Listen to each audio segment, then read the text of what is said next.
Всем привет-привет! Посмотрим по знакам зодиака, что ждет вас в октябре. Небольшой, короткий расклад. Начнем с земных знаков. Тельцы, Девы, Козероги. Что вас ждет?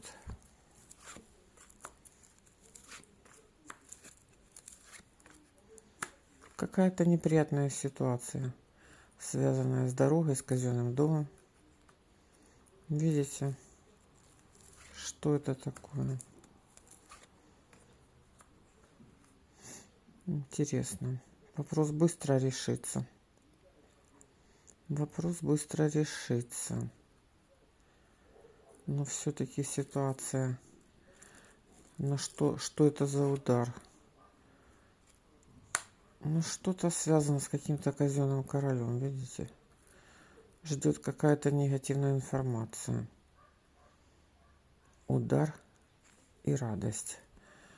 Это как неожиданность какая-то. Как неожиданность какая-то. Разговор с новой дамой. Хлопоты. Много общения. Много общения. Так, информация не раскрывается.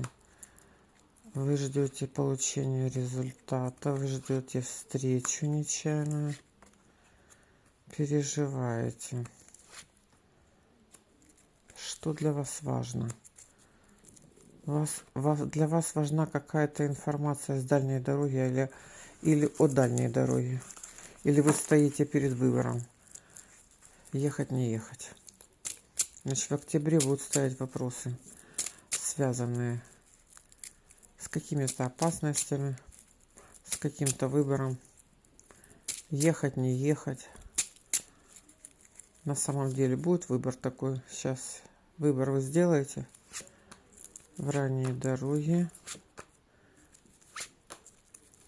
Дом, разговоры, интерес. Нет, в ранней дороге пока эта тема еще не затронула вас. В ранней дороге вас тема еще не затронула.